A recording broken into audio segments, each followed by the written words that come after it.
call this one.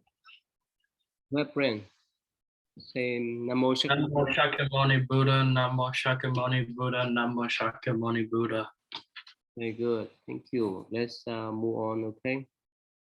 Let's see here.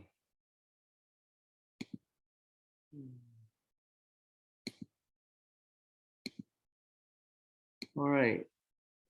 Sorry, that's the wrong one. Go ahead. Well, I messed up. All right.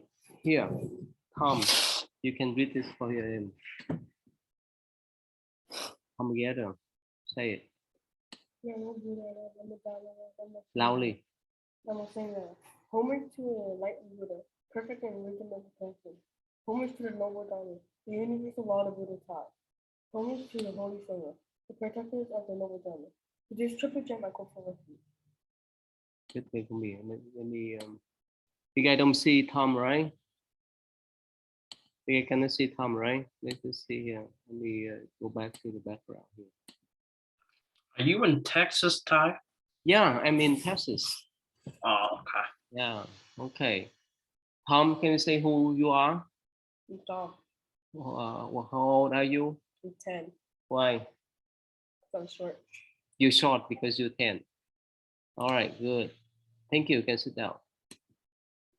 All right, go ahead, Megan. Finish, Megan.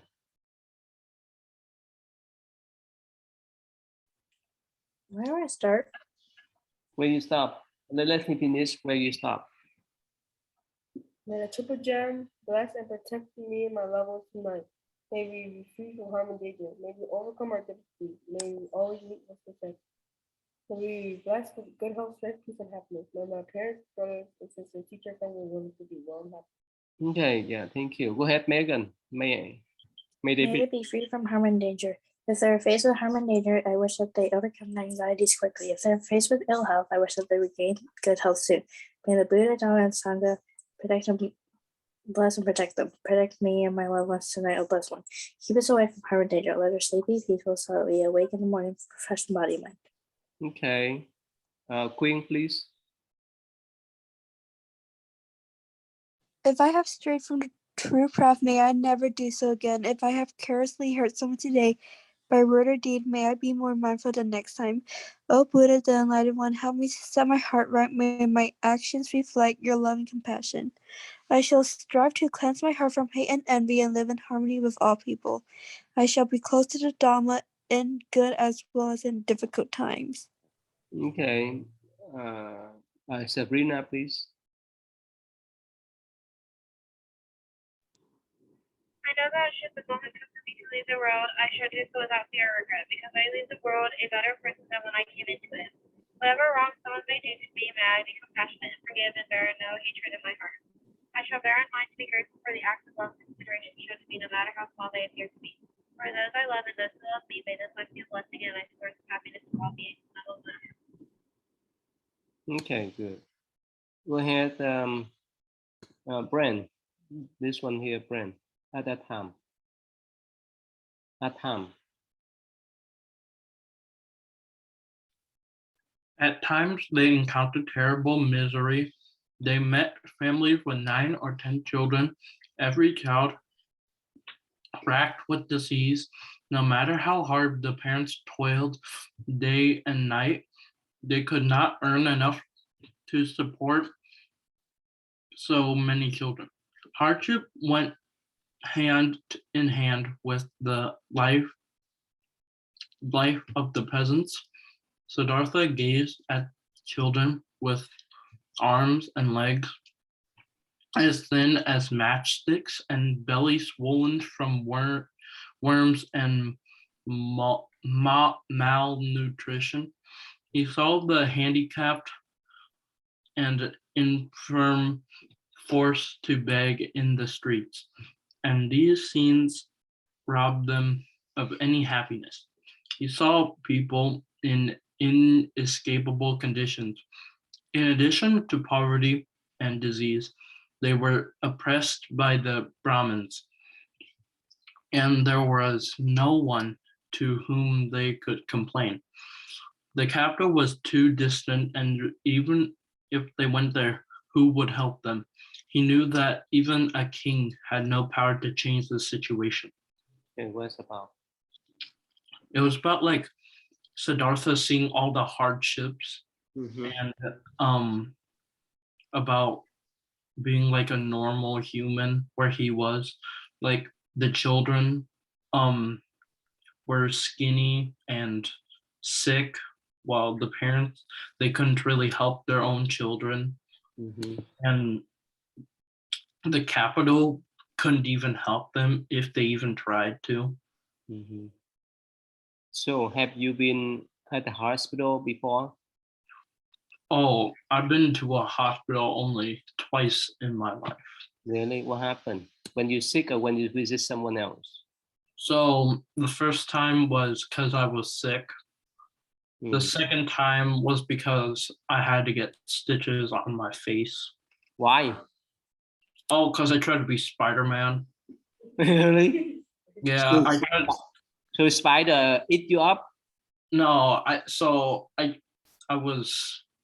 was very high in the sky, and I thought I could shoot some weird webs and then fly, and then I didn't fly.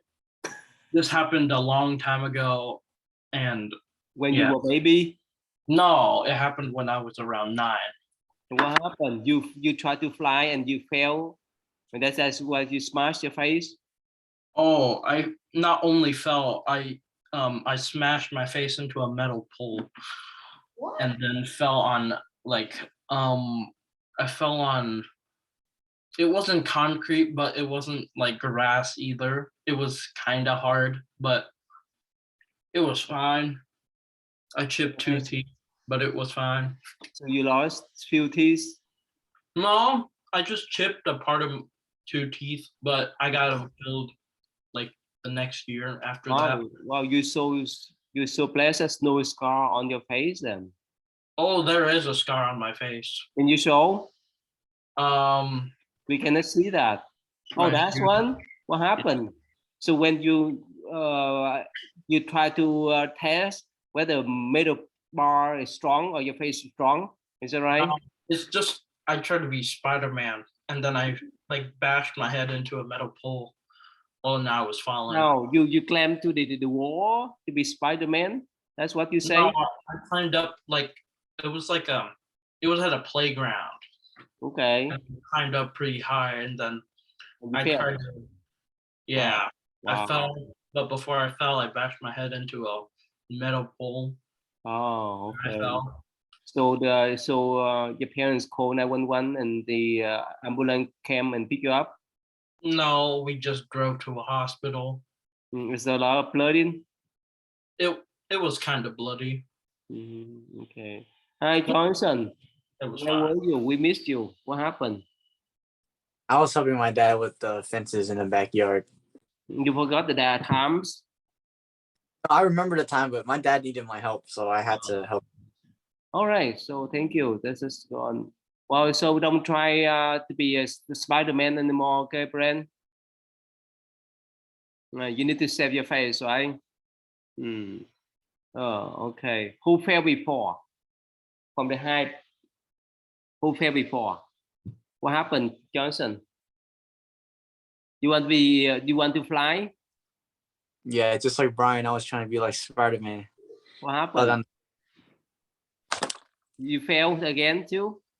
I fell down the stairs. Yeah, when I was like, I think I was like 4 or 5 years old at the time. My dad was downstairs working on his door or something. So then I tried to climb down the stairs like face first down like this way, and then I started rolling down instead after I got like a little bit down. So then You broke yeah, your legs. You broke your back. no, I luckily I didn't get hurt. I rolled like a ball, and my dad was down there fixing the door, so he caught me. You know, some super dad powers type stuff. Wow, you're Superman then.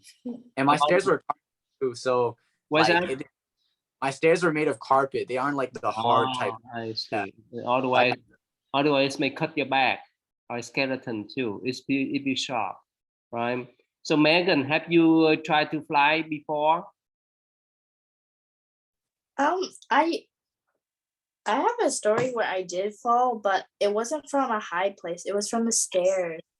So like Okay. I was at my friend's house and we were at a sleepover and we were playing a game and like I was at like the top of the stairs and then my friend scared me and then I rolled backwards like a ball like this like backwards and they that at that time they like just moved into their new house so they didn't like move like all their furniture in. So there was a mirror and it was on the floor and I hit my head on the mirror.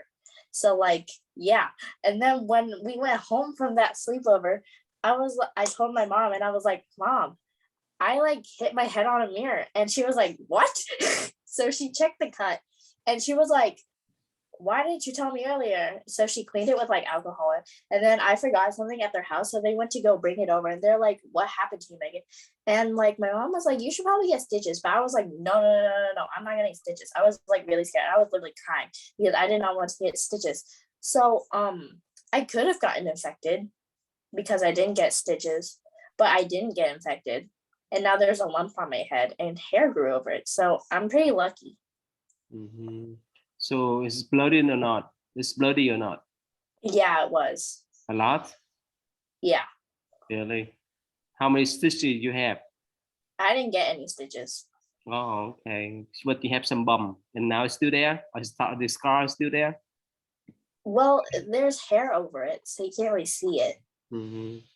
Yeah. Okay. How about you, Sabrina? You have any a flying experience Spider-Man experience before like them?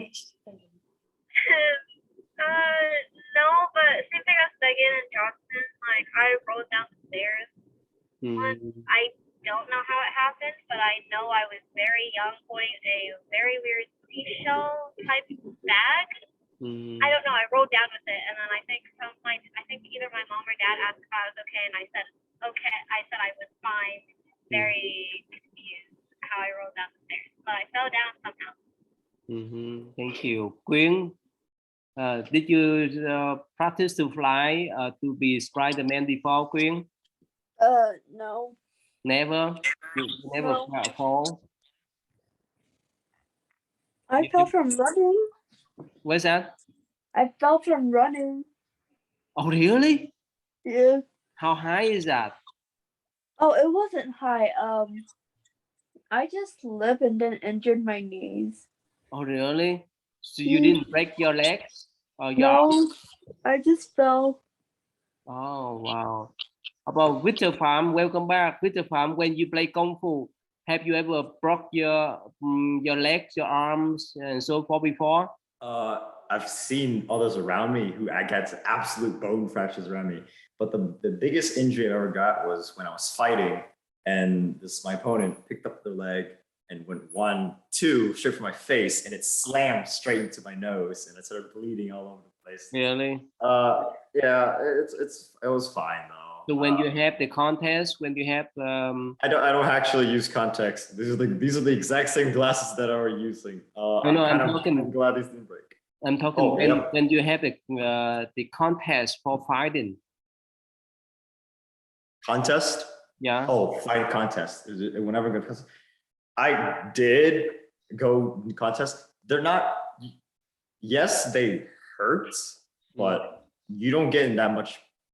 Unless something really bad happened. No, you don't necessarily get that hurt.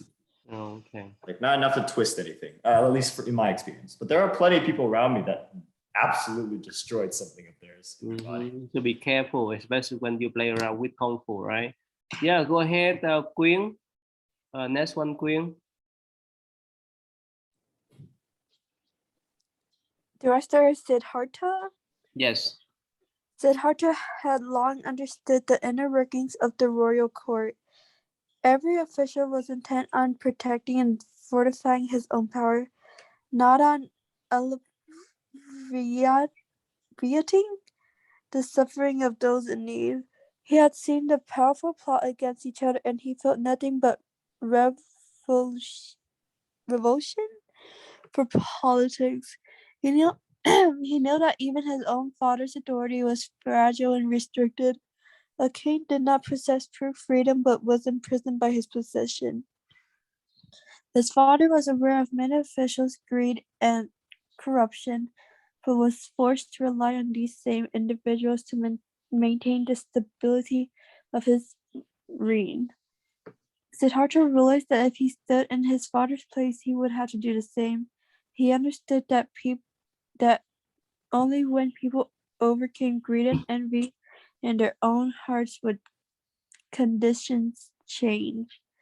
And so his desire to seek a path of spiritual liberation was reignited.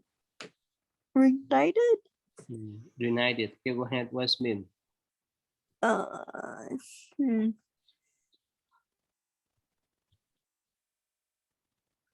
What's mean? I'm not that sure. Okay. Johnson, can you help her out? What's mean here, Johnson? Sorry, I wasn't listening. Okay, how about Sabrina? Could you summarize what is about? Sabrina, you smart girl. Basically, I think he was just going over how he understood how the royal court worked. Like, he explained how officials weren't caring about people who needed help. They were just only caring about their power. And he knew that if he became king, he was going to be restricted and he would not have freedom. He was going to be imprisoned. So, and like his father, he also explained how his father also knew the royal court's corruption and how bad they were, but he really couldn't do much except for just accept it. And he, Siddhartha just explained that he understood that people see, like, they're all greedy and they envy each other. So basically. So why only when people overcome their greed and envy, they can help others? Otherwise, there's no way for them to help others. Why is that? As they overcome about like being greedy over others and envying others, they can help other people more because they're not being held back by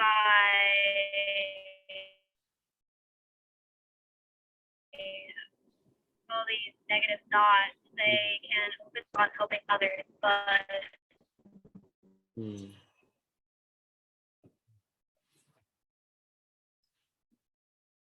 with their envy.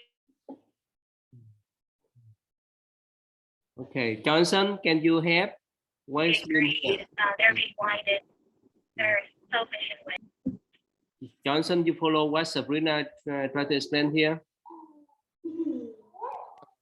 Greed and envy?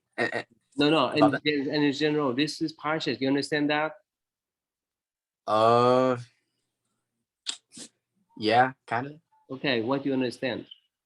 I just understand, like you said, you can't help people if you don't get rid of your greed and envy, because then you would only think about yourself and you wouldn't be able to think of others to help others.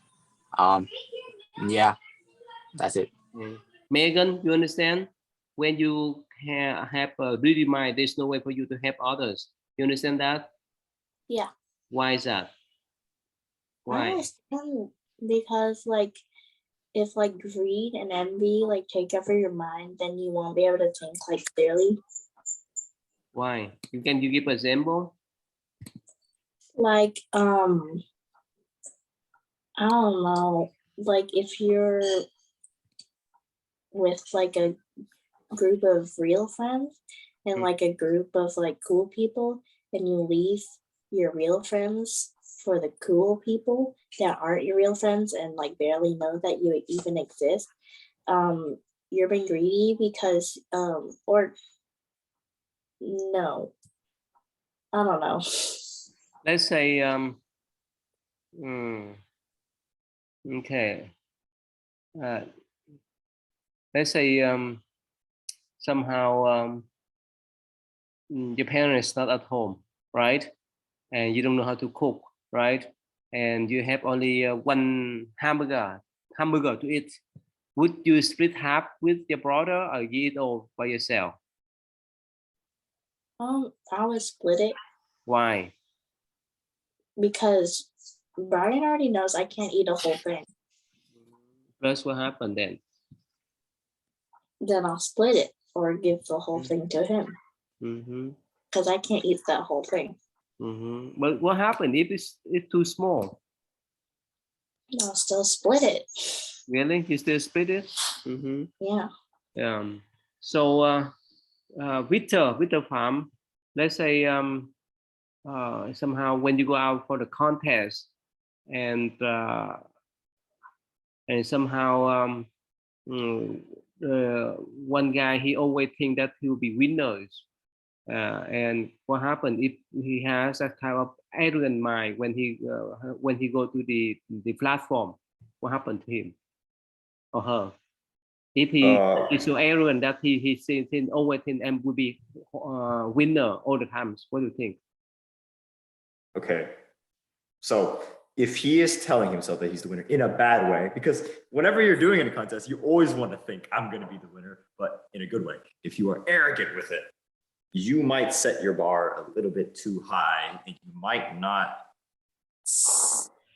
be disappointed in your results. That's what I'm going to end it off on. It's happened before. If someone is so disappointed because they thought that they winner, but later on they found out that they loser. That's where something we like to call crushing defeats. Your pride got hurt because of your arrogance. You made yourself feel prideful in yourself, and when you see that you don't act, life is actually life. It kind of hurts in the inside, and that's me related. I was super confident when I was gonna go out and fight. When I lost, my insides just died a little bit in the inside. Mm-hmm. Yeah, hi Ken. Keep the cam on, Cam. So Sabrina, you got to the hotel, right, Sabrina? No, my mom called and then I had to tell her that I was in a meeting real quick and then I had to get out and get back in. Sorry. Okay, good. And Ken, how you been, Ken? Oh, I've been good. Good. All right. Yeah, go ahead. Let's see here. Johnson, you need to read next, Johnson.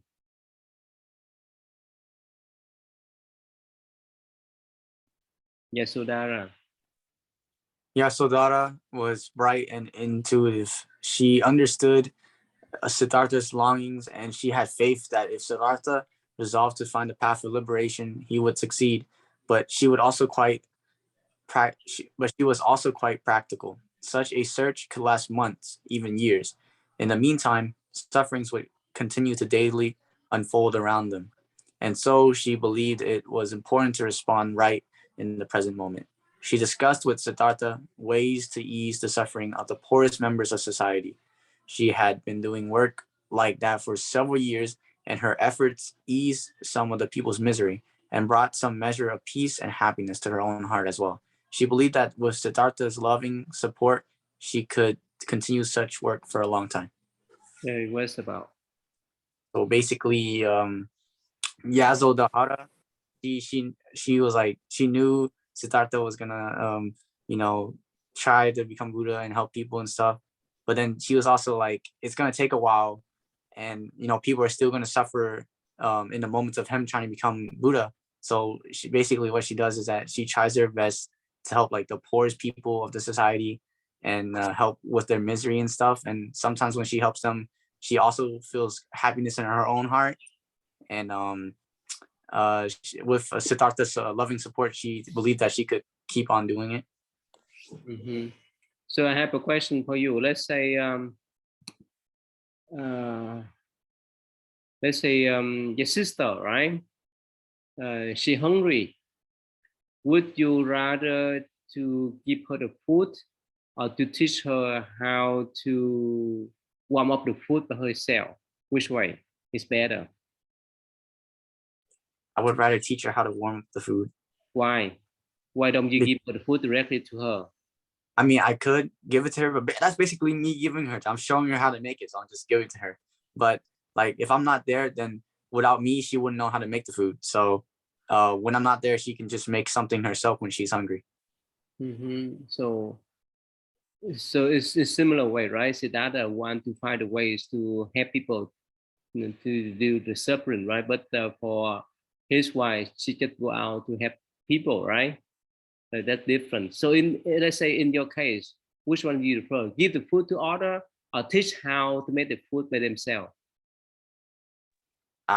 In my case, I would like to teach how to make the food themselves. Why? So then they could learn and know how to do it themselves and don't depend on me every time when they don't know how to do something. Hi, Anthony. It's been for a while. You got back from vacation? No, I just didn't have time the past few weeks. Oh, really? Yeah. Oh, we miss you then. And about what his name, Ethan too. It's been for a while. We have not seen him.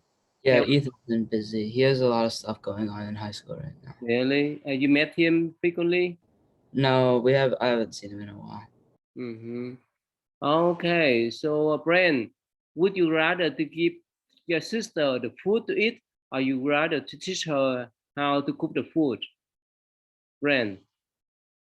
I'd probably get her or teach her to cook food. Why? Why is that? So whenever she's hungry, she can actually eat something when I'm not around. Really? Is that happen, Megan? She teach you how to cook the food, or you cook? You teach him? So like he most of the time he like teaches me, or my mom teaches me how to cook food, and then like I'll cook it and then I'll give it to my brother. Oh, really? Wow. So Yeah. you don't need to. So you most time you share with him. Would he share with you? Yeah. Oh, that's nice. That's a brotherhood, right? All right. How about Victor, little Victor? Would you rather to give the food to your sister, little sister, or would you teach her how to warm up the food by herself? I would teach her to warm up her food because it's more like useful to her instead of me doing stuff for her, so she can do it herself. Really? Yeah. Okay. All right. So let's see here. I think from now, so that's some kind of the story. Let's see here. Okay, I think yeah, the next one. Ken, you need to read the next one for me, okay, Ken? Are you ready, Ken? Yeah. Go ahead, Ken.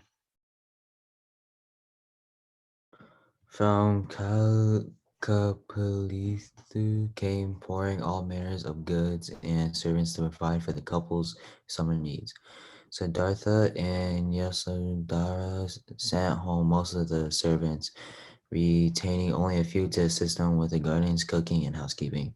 And of course, they retained the services of Shana. Yasodhara organized their daily life as simply as possible. She presently entered the kitchen to direct the cooking of simple meals pleasing to Siddhartha, and she cared for his garments with her own hands. She sought Siddhartha's guidance concerning the relief project she intended to continue when they returned to the capital. Siddhartha understood her need to engage in social actions, and he never failed to express his support. Because of this, Yosudhara placed even deeper trust in her husband. Okay. Summarize, please, what happened. So basically, I think Siddhartha and Yosudhara went on. I don't know where they went, but I think were probably on. I don't know where they went, but they probably went somewhere, and they sent most of their servants home, and only had a few to help them with like some of the basic stuff. And then Yosudhara organized, like, planned out their like daily life, really as simple as she can, and she also only had meals that were or like simple meals that were I don't know, that like pleased Siddhartha. And she also cared for his garments by herself. She didn't have anybody else take care of Siddhartha's garments. Yeah, that's pretty much all I remember. Okay, turn on, keep on the cam on. So, would you rather? Can you live with a simple life? Could you stay? Let's say if you go to my center in Croydon, Indiana, could you stay by yourself without cell phone, without iPad, without laptop, and so forth? Can turn on the cam? Can? Not really. Why not? You don't want to have a I simple mean, life. Well, maybe if I kept on going out without like those stuff, then maybe I'll be more used to it. But now I kind of like depend on my phone and like my iPad and stuff like that. You went to the summer camp up there before, right? We didn't have Yeah, any cell phone signal up there, right? signal. So it was Mm-hmm. pretty difficult. So that's why I feel like it was really hard if I had to Hard, live by myself. That really? it was hard for a week, but I mean I got used to it kind of. But then Mm-hmm. yeah. All right, Anthony. Remember, Anthony? You came to my center Yeah. in Louisville, not in Croydon, right? Yeah. And probably you guys have not had the experience. Would you like to live in the simple life without cell phone, without iPad, without laptop for a week? Could you do that, Anthony? I think for like the first couple days, I might have gone like crazy without it. But once like we started, like if you were there for like 4 or 5 days, you start feeling like more like not having to worry about like social media and feel more at peace. I have to worry So about probably next time when we have summer camp, I will collect all this cell phone and keep in my room so that you guys can have time with your guy, right? Johnson, good idea, Johnson. So that the guy don't sit in the corner and pays. I mean, tax to other people, right? That's makes sense, Johnson. Yeah, that makes sense. Mm-hmm. So up to now at home, can you live without a cell phone, iPad, internet for a week, Johnson? No, I cannot. Why not? I need to call and text people, and I need to like keep up with my mom and dad. Really? But they come home every day. But they stay with you every day then. They come on at 8, and I need my phone because my mom spam calls me like every 2 seconds. Every 2 seconds? Well, I was just exaggerating. Not every 2 seconds. Like every hour. So, Megan, can you live without your cell phone for a week? I feel like same thing with Anthony. Like the first few days, I might go crazy, but like after, I'll get like used to it. Really? Okay. Little Victor, would you live without a cell phone, iPad, or internet for a week? No. Why not? Because like I don't know. I just like if I don't have one, I just die of boredom. You die of them? No, like it's just like very boring. Very boring. Wow. Okay. How about Brand? Would you stay away for your iPad, laptop, and so forth, internet for a week? Depends what I'm gonna be doing. Depends. Depends if I'm like I could be like doing anything like that could be non-electronically related. If it's like something else, Like if you do gardening? Yeah, that could possibly do it. Mm-hmm. Okay. Quyên, could you skip using your iPad, internet for a week, Quyên? I don't think so. You don't think so? Yeah, What happened? You can handle what happened? because I have applications coming into my Gmails. Really? And you check Gmail every second of your life? No, I also need to check work on this website Oh, really? and check my mom and dad. Oh, really? And you're afraid that your mom may run away from you? That's what happened? Yeah. Really? Really? Yeah. Oh, but Victor, would you stay away from them for a week? Devices. Mm-hmm. Yeah, I've done it for like the entirety of my childhood. But at that time, you didn't have any cell phone before, right? Well, yeah, but I don't really use my cell phone. Like today is a very good example. I actually forgot my cell phone today. I left it in my mom's car for when she went to work, and that's way in the morning, so I had no phone all day. But you have internet then? I have, but I don't really use the internet except for the Zoom meeting. So I mean, Okay. I'm pretty chill. I Mhm. exercise. My Yeah, sister, it's my more sister and my healthy, dad went on a right? walk. Mhm. Yeah. How about you, Sabrina? Are you at the hotel yet? Are you still driving? Sabrina. I'm driving at the moment. Okay, so how is your life? What without cell phone, device, internet? Can you handle that?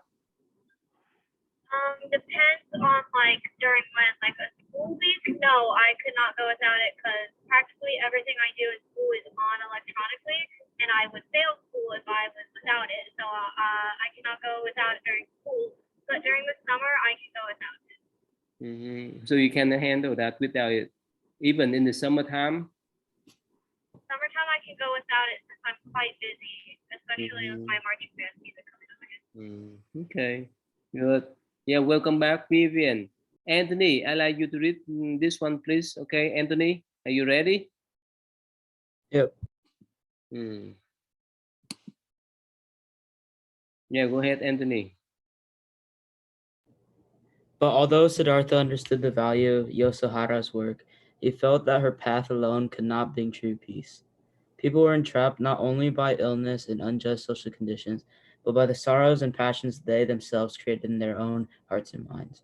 And if in time Yasuhara fell victim to fear, anger, bitterness, or disappointment, where would she find the energy needed to continue her work? Siddhartha had himself experienced suspicion, frustration, and the pain when he saw how things worked in the palace and in society. He knew that the attainment of inner peace would be the only basis for true social work, but he did not confide these thoughts to Yasuhara because he feared that they would only cause her uncertainty and worry. Okay, well, summarize what's about. Me? Yes, please summarize. It's about Siddhartha worrying about Yasuhara and that her path alone could bring her true peace.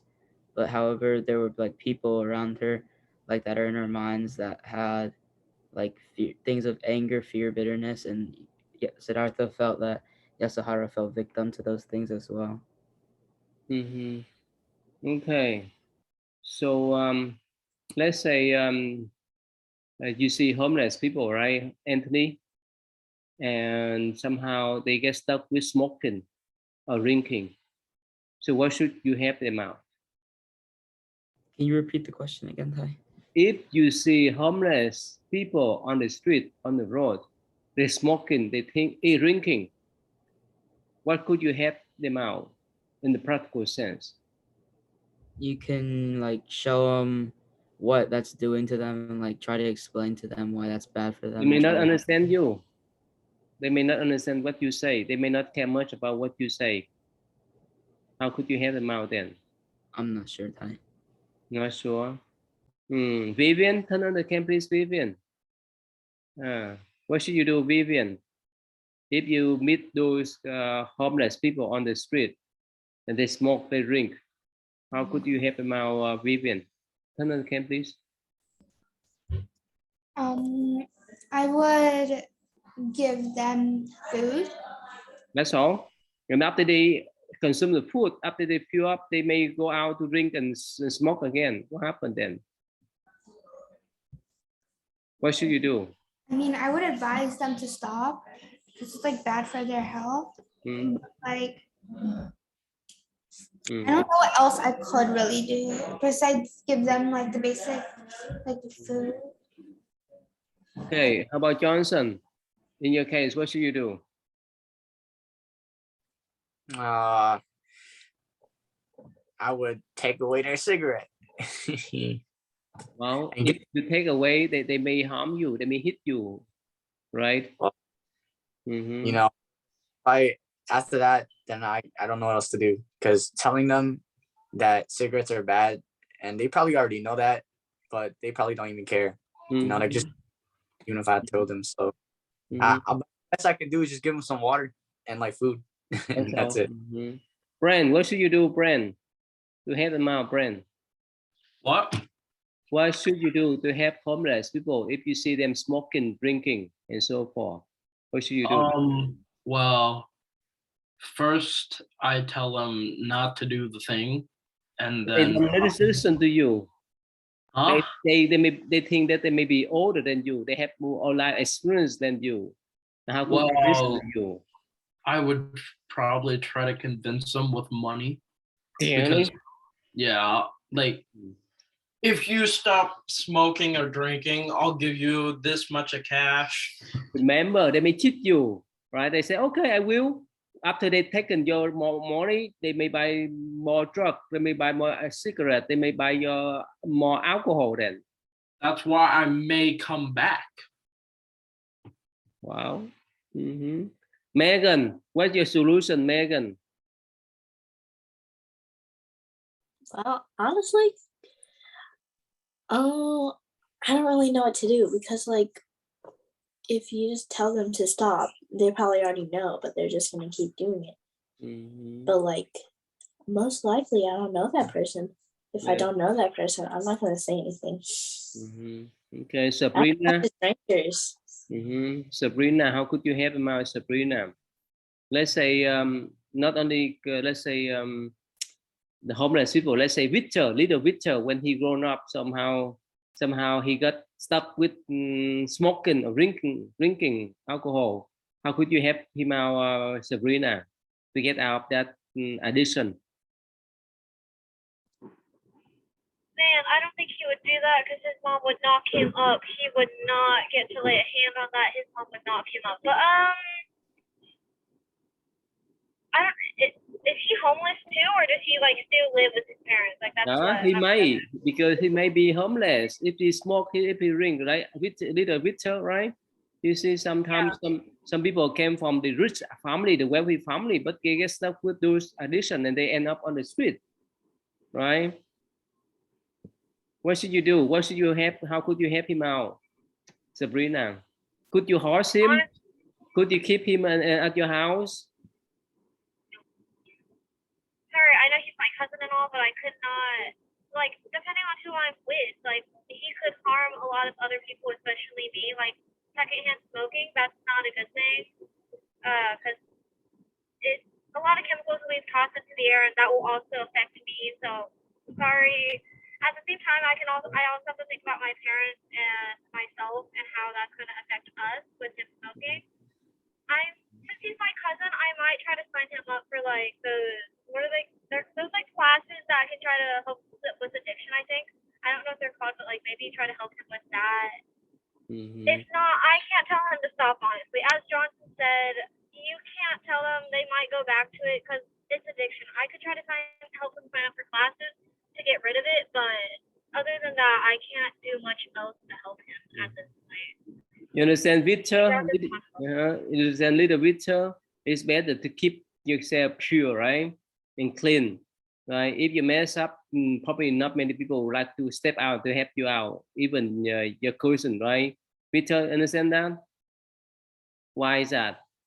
Why? Little Victor. Like why it's bad?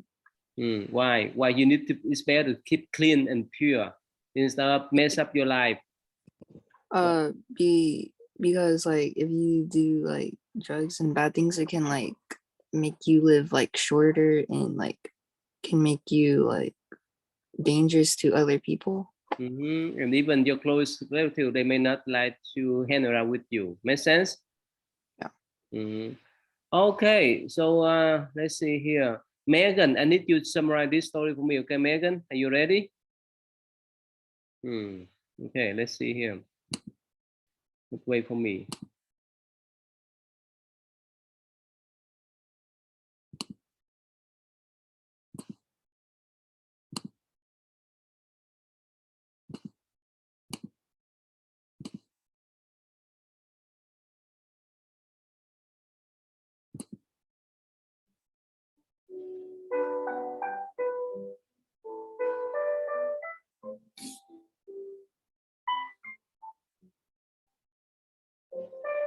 In a town called Nalanta, near Rajagaha, a young child named Upatissa was born into a wealthy family. His mother was named Sari, and he was often referred to as Sariputta, which meant son of Sari. He had 500 Brahmin youths as his companions.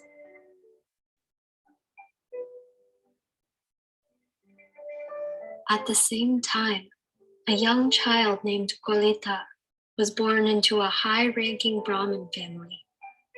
His mother was named Mogali, and he was often referred to as Mogalana, after his mother. He too had 500 Brahmin youths as his companions.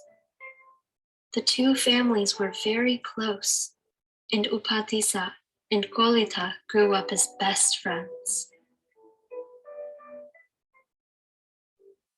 As time passed, the two boys grew into strong young men.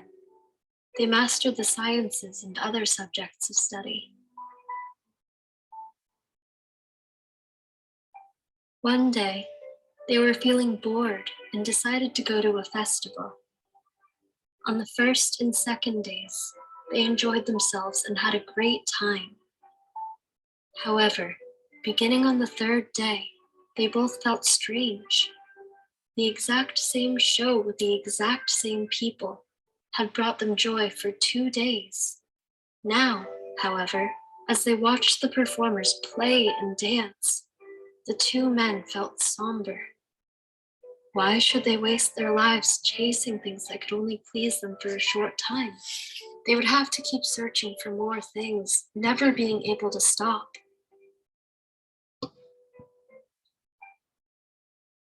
Kolita, noticing his friend was not having any fun, asked, Upatissa, what is the matter? My dear Kolita, I've been thinking, is this all our lives will be about? Searching for happiness in impermanent things? These pleasures are hollow and temporary. The dances get boring after a few viewings. The dancers themselves will eventually get old and die and cannot be a permanent source of happiness for us. I'm wondering why we are wasting our time on such fleeting pleasures. What we ought to do is search for a path of deliverance from rebirths. Kolita replied, I was thinking the exact same thing. Upatissa said, then the thought we both had was a good one. Let us leave the home life and become searchers of truth. But who should we study under? In the big city of Rajagaha, I heard there is a famous teacher named Sanjaya with many students. Maybe we could learn from him.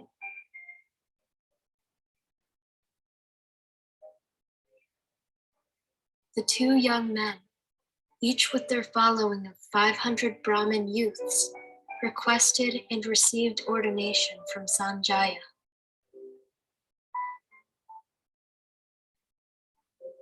Upatissa and Kolita studied hard and practiced everything they were taught. Owing to the huge number of students they brought with them, Sanjaya's reputation and support increased abundantly.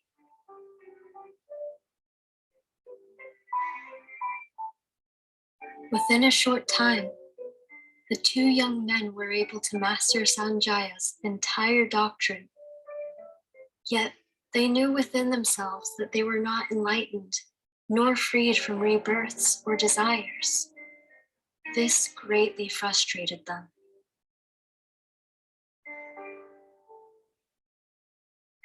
They decided to consult with their master.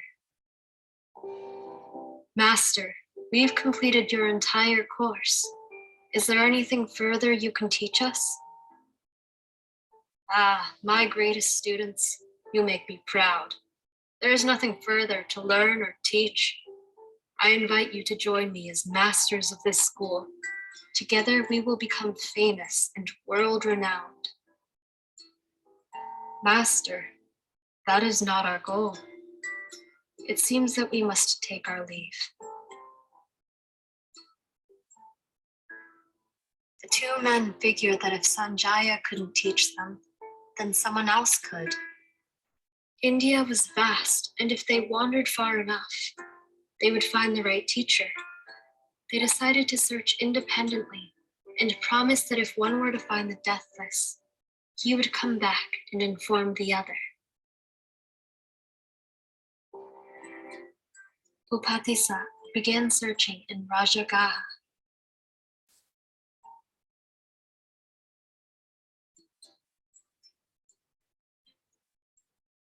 One day, Upatissa saw a monk walking on his alms round in Rajagaha. The monk was dignified and serene. He was calm and seemed to be in total control of himself. Upatissa thought, in my entire life, I have never met anyone with such a demeanor. He must be one of those arahants, or someone who is on the path to arahantship. I must question him.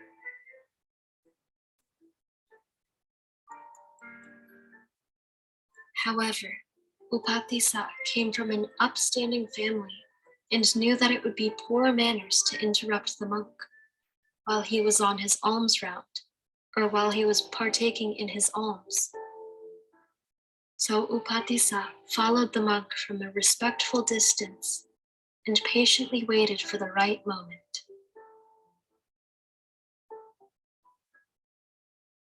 Once the monk had finished his meal, Upatissa respectfully requested to clean the elder's bowl. After having done so, Upatissa exchanged greetings and asked, "Venerable sir, your features are serene. Your complexion is bright. Under whom have you gone forth? Who is your teacher, and what is his doctrine?"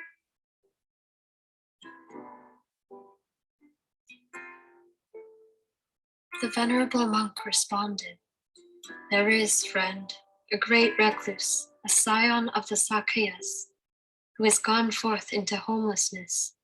I have gone forth under him, the Blessed One, the Buddha, and it is his Dhamma that I profess. Please, sir, what does your master teach?"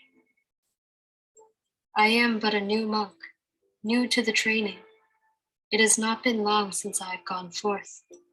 I cannot explain the Dhamma in detail to you." "Please, sir, I am called Upatissa. Please tell me according to your ability, be it little or much. It will be my job to penetrate its meaning." In response, the elder Asachi said, "Of those things that arise from a cause, the Tathagata has told the cause, and also what their cessation is. This is the doctrine of the great recluse." Upon hearing these 4 lines, Upatissa obtained the dust-free vision of the Dhamma. He saw a glimpse of the deathless. He obtained the fruit of Sotapanna, stream entry. The Venerable Asachi, knowing Upatissa had become enlightened, encouraged him to go seek out the Buddha. Upatissa said he would, but he had a promise to keep first. The two parted ways, and Upatissa went to find Kolita. Upon meeting, Kolita could see that something was different about Upatissa Okay, we stop here. So next week I will show more. Go ahead, Megan. Can you summarize what's about Megan? Okay, so there are these two boys and they were friends. And one day they went to a festival.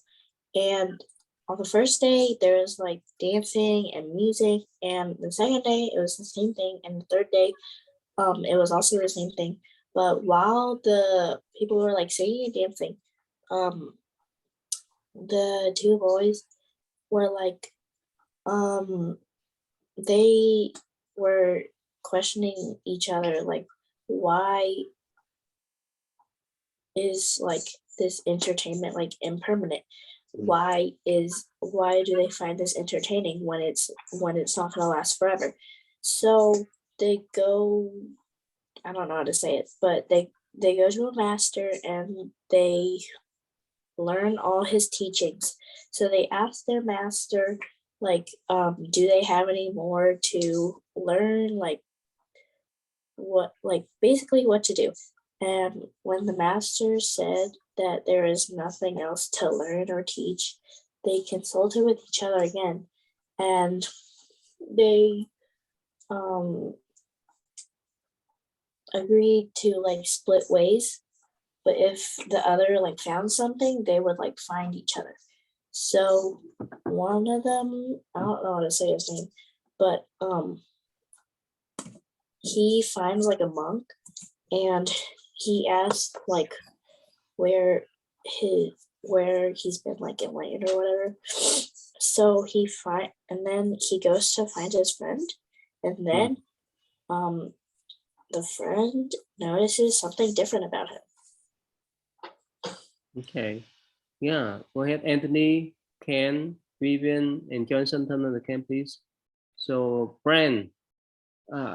So it's easy for you to get bored after you play the game for a while, or you keep interest on playing the games or anything else? Well, most of the time when I play a game for a long time, I'll start getting bored of it eventually because I wouldn't have anything else to do, or it's very hard to do. So on the scale from 1 to 10, from 0 to 10, usually mean when you play, you get bored right away. 10 does mean, yeah, it's not easy for you to get bored. You keep trying, you keep playing. What's your number, Brand? Probably like a 7.5. Really? Yeah. Johnson, you understand the number from 0 to 10? What's your number? My number is probably like an 8. So it won't affect you much, right? You may keep interest in playing, right? All right. So Ken, what's your number, Ken? Turn on the cam, Ken. Wait, what are we doing? Yeah, turn on the cam. So 0 to 10. 0 means you get bored right away when you play games.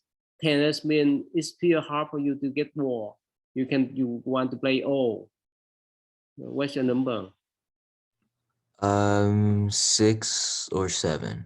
Really? Yeah. Right. Little Victor, what's your number? Wait, what for what? Okay, Johnson, explain to him for me, please. 0 to 10. Basically, go 0 to 10, and 0 means that you lose interest in something very quickly, and 10 means you do not lose interest in something very quickly. And you just go up from there or go down. I maybe 6 or 7. Okay, Anthony, what's your number, Anthony? I'd say like 6.5 probably. Okay. Vivian, what's your number? Yeah, what number, Ty? Oh, okay. Johnson, I need you one more time, Johnson. 0 to 10. So 0 means that you lose interest in something very quickly, and 10 means you don't lose interest in something very quickly, and you just go from there, up or down.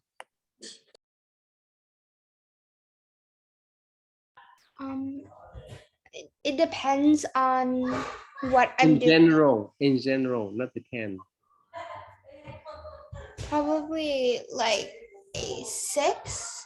Really? Okay. Quyên, what's the number, Quyên? 8. Okay. Megan? Probably 6. Okay. Sabrina, what's the number? 7. Yeah, what's the number? 7. No, Me? 7. What? Me? Mm-hmm. All right, so time is up now. Let's see here. Quyên, can you do sing this song for me, okay? The last one, okay? Quyên. What? Sorry, the three refuge. Remember that. Do I sing all of it or the first part? One is enough. Okay, let me share with you. Okay. Yeah. Yeah, go ahead. Everyone come up. Go ahead, Quyên. To the Buddha I return and realize, vowing that all living beings understand the great way profoundly and bring forth the Bodhi. Okay, good. Thank you. Megan, you do number 2, please, Megan. No, thank you. No. No. Brand, help your sister, please. Brand, number 2. To the Dharma I return and rely, vowing that all living beings deeply enter the sutra treasury and have wisdom like the sea. Thank you. Anthony, can you do the last one? To the Sangha I return and rely, vowing that all living beings form together a great assembly, one and all in harmony.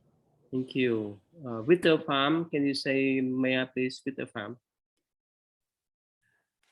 May I please be happy? Yeah, May I please please be happy? Good.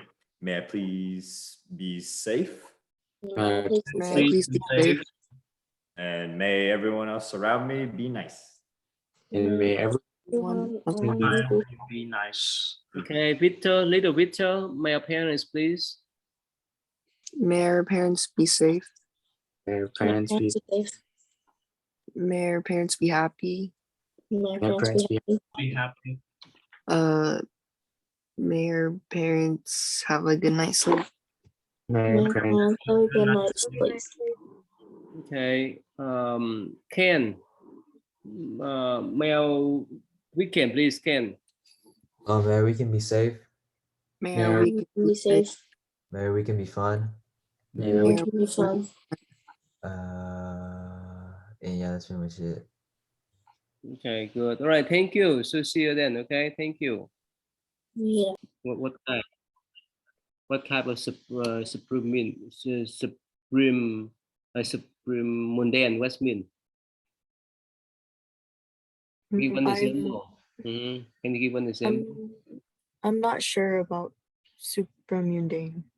Let's say you know what's called the miracle. Someone can fly. Someone can walk through the wall. Make sense? Yeah, that's go beyond our human abilities. That's what about. And what happened? What did they say here? That he was human and but he also had non-human as attributes. And that's why we pray for him to bless us, right? Right? And later on, we learned some story that the Buddha could walk on the sky, could fly on the sky, right? Okay. All right. Guess Alien. Alien, how you been, Alien? Alien, yeah, right. How you been?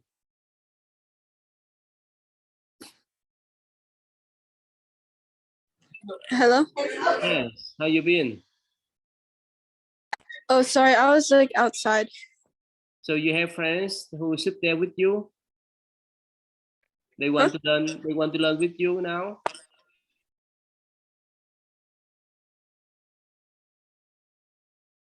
Yeah, you can invite them to learn if they want to learn and read the story with you.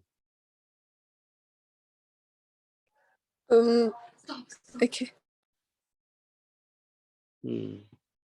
Okay. Ellen, how about this? Read this one for me, Ellen. The legend of Balaam and Josephat. Read for me, please. Which? Oh. Well, it was only the 19th century that detailed information about Buddha's life became available to a Western audience. Elements of the Buddha's biography formed the basis of a widespread and very popular collection of legends that circulated throughout medieval Europe from the 11th century. The legends, which appear to have made their way into Christian tradition via Arabic sources, concern an Indian prince named Josephat, who was converted to Christianity by an ascetic sage named Balaam. The biblical sounding name Josephat derives from the Sanskrit bodhisattva, a term used to refer to the Buddha prior to his enlightenment, and in many of the details from Josephat's life closely parallel episodes from the Buddha's youth, including his closeted early life within his father's palace before a transformative encounter with old age, sickness, death, and ascetic renunciate. Josephat and Balaam were venerated as Christian saints in both the Greek and Roman churches. 19th century scholars uncovered the true origins of the saints' lives when accurate information about the life of Buddha began.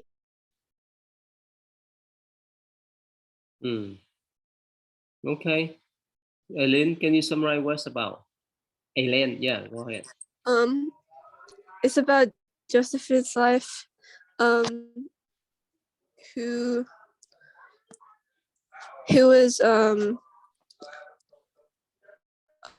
was like Christian, and the legends were like more of like a Christian tradition, and it was about the details of his life that were close to Buddha's youth.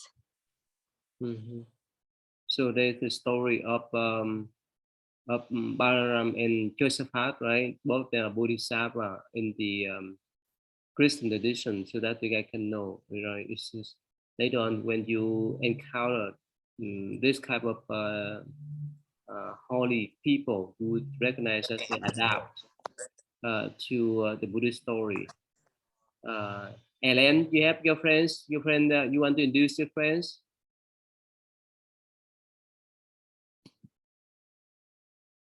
Okay, how about Laura? Have you found Laura?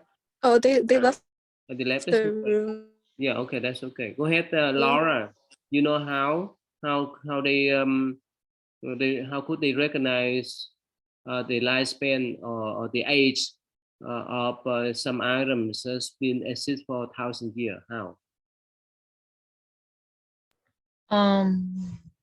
I think they use like scientific techniques to find the elements of potassium and carbon. And what else? What else you can find? That's all I could find. Elaine, can you you know that how? I think I found the same thing that Laura said. Okay. How science define the age of all items, right?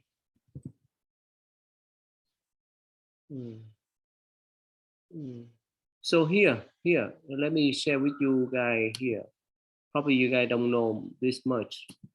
Okay, what do you call here?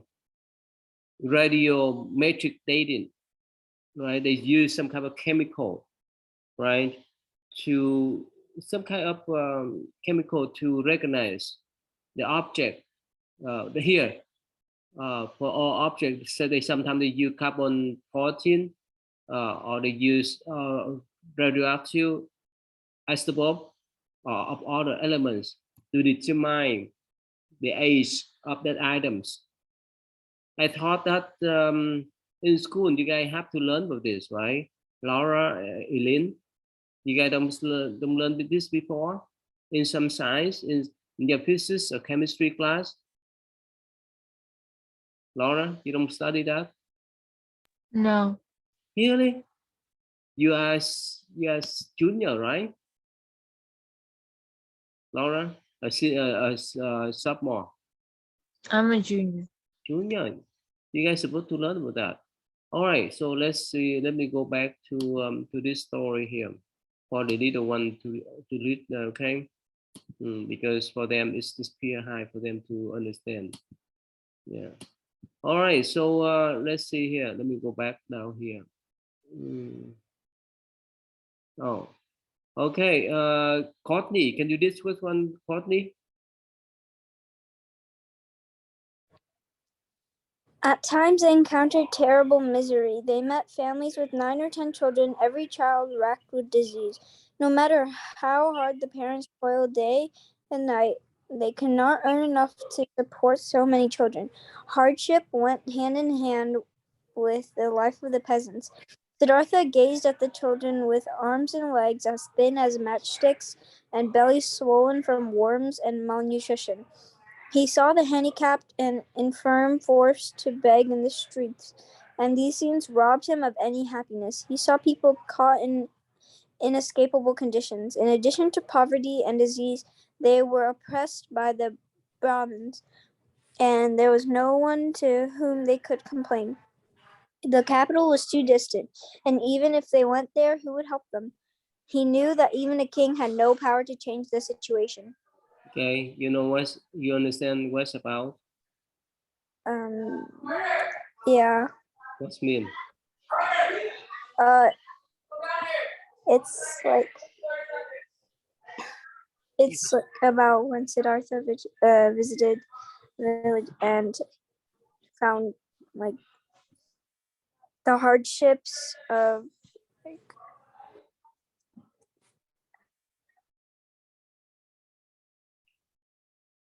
Of whom? the children Yeah. and the parents. And what else?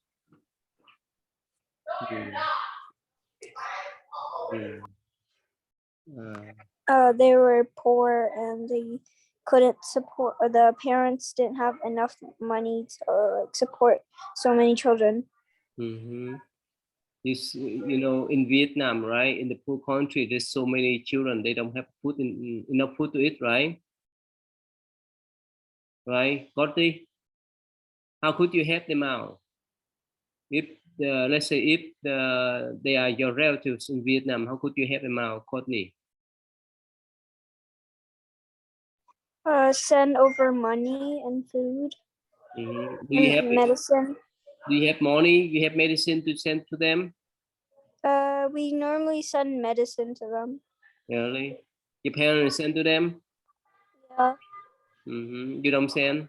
Only your parents? Yeah. I don't know what to send. Because you're still young, right? To make money, Yeah. right? All right. Yeah. Helen, read please, Helen. Siddhartha had long understood the inner workings of the royal court. Every official was intent on protecting and fortifying his own power, not on alleviating the suffering of those in need. He had seen the powerful plot against each other, and he felt nothing but revulsion for politics. He knew that even his own father's authority was fragile and restricted. A king did not possess true freedom, but was imprisoned by his position. His father was aware of many officials' greed and corruption, but was forced to rely on the same individuals to maintain the stability of his reign. Siddhartha realized that if he stood in his father's place, he would do the same. He understood that only when people overcame greed and envy in their own hearts would conditions change. And so his desire to seek a path of spiritual liberation was reignited. Yeah. You understand what's about? A little bit. Get what you understand. It's about like how Siddhartha's father authority was like restricted. So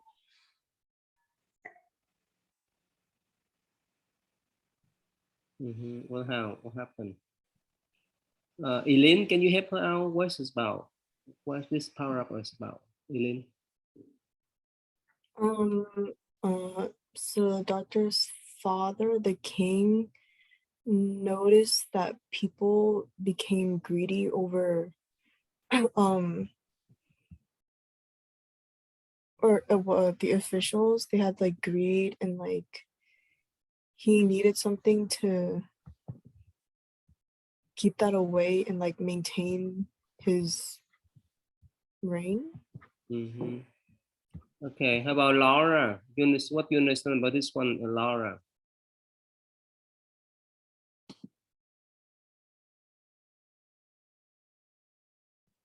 What do you understand about this passage? His Siddhartha's father was in a tough situation. He knew that there was like corruption, but he was forced to rely on it to succeed. What happened, Ellen? Only when people overcome greed and envy, the situation can change. Otherwise, there's no way to change. What it mean? If people can overcome their greed and envy, they can have compassion. Otherwise, cannot. You know why, Elaine?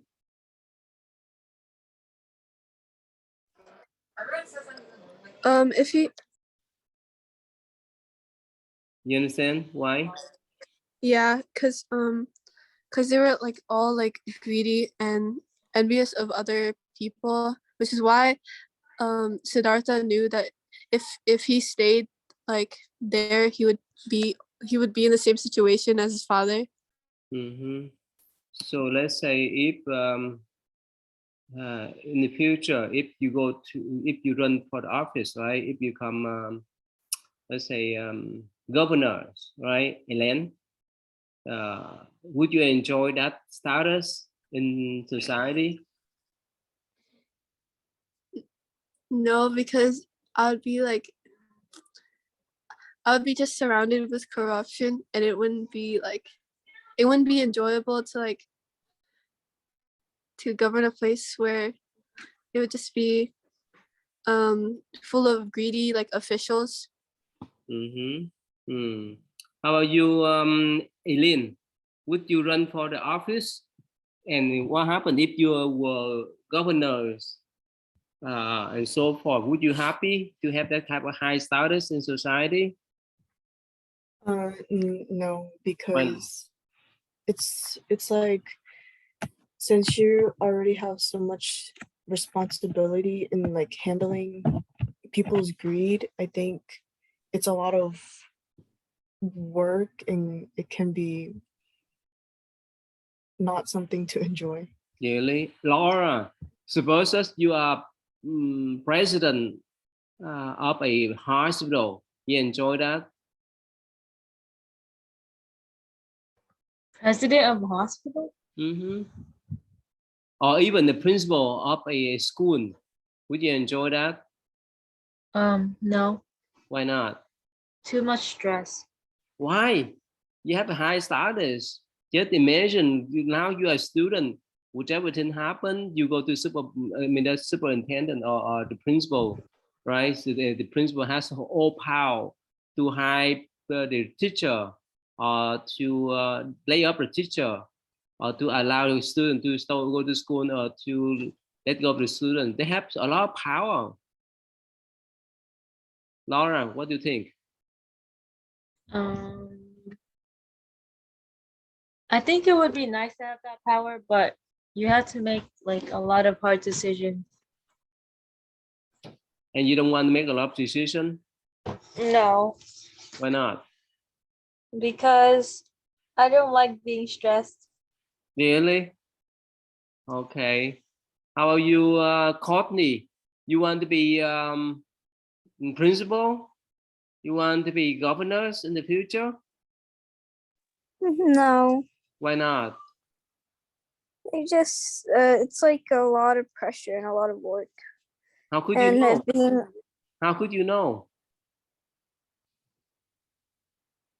How could you know a lot of stresses? How could you know? things get sent to like the people every day, and they have to make like big decisions. And I'm very indecisive, so. Really?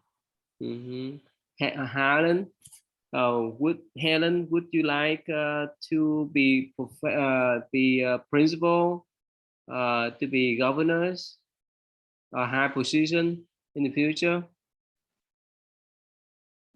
Probably not, Why not?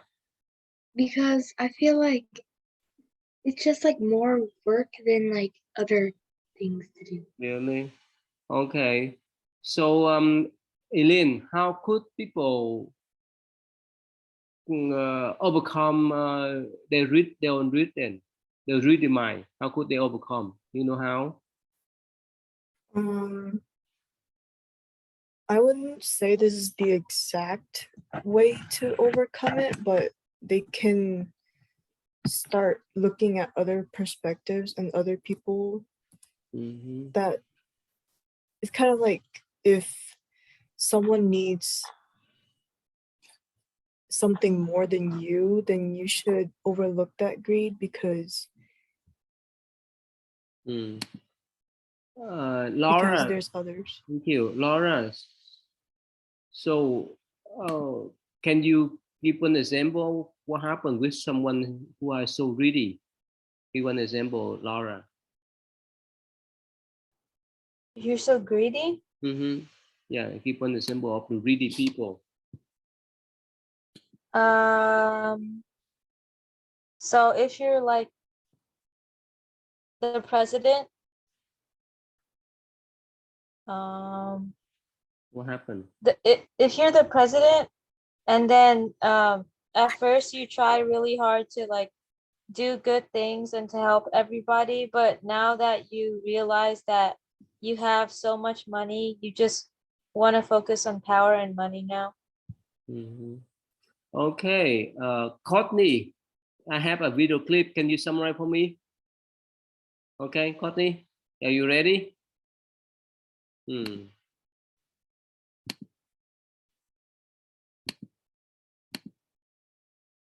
Here's that the security guards are delivering canned foods to Blythe Memorial Church in San Francisco. Let's go back a few minutes. They took them out. They left them outside of our hotel. You see, these cans were left on the side of the building because they weren't wanted. In fact, a lot of food wasn't wanted.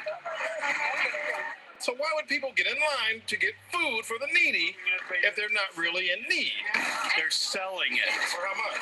I don't know, but for a profit. They're turning a program for the needy into a program for the greedy. It's a shame. So let me try to explain in the simplest way I can. Blythe Memorial Church, located on Reverend Cecil Williams Way, also known as Ellis Street, every year hands out bags of groceries to people in need, and that's a good thing. But after some people get the bags of free food, they quickly sell the contents of the bags for about $5. Now, I know what you're thinking. It's their bags. They can do whatever they want. And you are correct. Except Let's look at what's happening here. Notice a lady folding up the bag that was given by Glide. Soon, she notices me recording and tries to hide the bag. Notice there are about 5 bags there, not including the folded one. What is happening is people are getting in line multiple times to get their free bags of food. They carry backpacks and suitcases so they can offload their ill-gotten gains and return in line. Then take out the unwanted items. We have a lot of people here in San Francisco that are really hungry and they can use that food. But it gets worse. Some of the food will never make it to anyone's table. Instead, some will end up in landfills. See these ladies by the garbage can? Well, they're tossing what they don't need or can't sell. Here, I'll show you multiple cans of food for the needy thrown away. And if that's not the purest form of people behaving badly, I don't know what is. In San Francisco, Stanley Roberts. Okay, Courtney, you understand what's happening, Courtney? What happened? The greedy wanted to like take the needy's food and sell it for a profit. Okay, that's all. Ellen, can you summarize what's about Ellen? It's about how the greedy people from the video were selling the needy's food for like $5 each. Okay, the whole thing. Elaine, can you summarize the whole thing, please, Elaine? So it was in San Francisco when a church is handing out grocery bags of food for the people in need because there's homeless people around the area. So they're trying to give it out to people, but then there's also certain people that are getting it and taking what they want from the bag and trying to sell what they don't need from the bag. And then when they couldn't sell it, they would throw it away in the trash. And so what happened then? What you learn from this story? That greedy people will take what they don't need. Mm-hmm. Laura, have you seen this kind of people before? The greedy people before? Laura? I've heard of them, but I haven't met any. Really? You never met anyone that's so greedy? I don't think so. Who else? Elaine and Ellen, have you met anyone so greedy before? No. Who is that, Elaine? It's actually an old friend. I'm not friends with her anymore, but it's not like the worst kind of greed, but she would always kind of try to get to certain things first so she could get the benefit before everyone. Give one example. What did she want to be the first, to get the first? What happened? It's a weird example, but she'd always want her work to be graded first so she could get feedback and then try to do better than everyone else. Okay. Wow, that's pretty good example. Would you hang around? Would you like to hang around with those people? No. Why not? Because they only want benefits for themselves and not really thinking about others. Yeah. Helen, you understand what Elaine just mentioned? What do you understand? Helen? I understand that her friend just like doesn't like care for others and they just care for themselves. Okay, how about you, Laura? Have you met that kind of friends before? That the way the friends always put themselves first, not the other people first before, Laura? Yeah. Give one example. What happened then?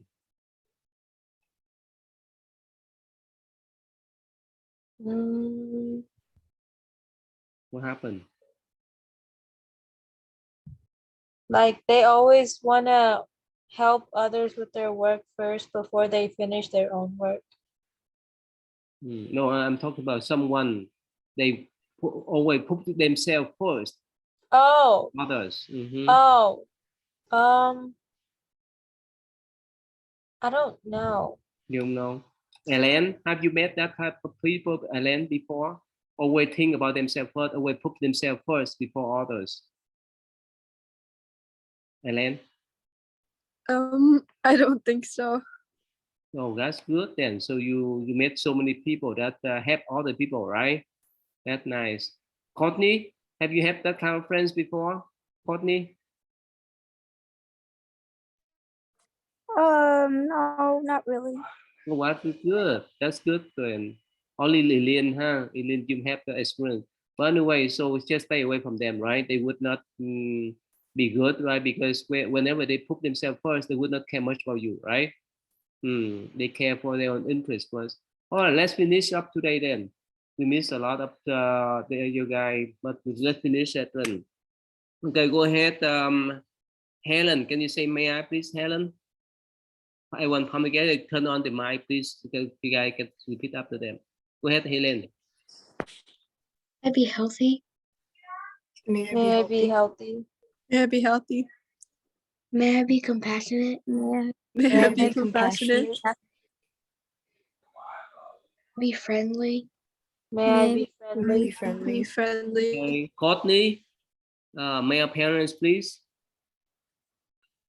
May our parents be healthy? May our May parents your be parents be healthy.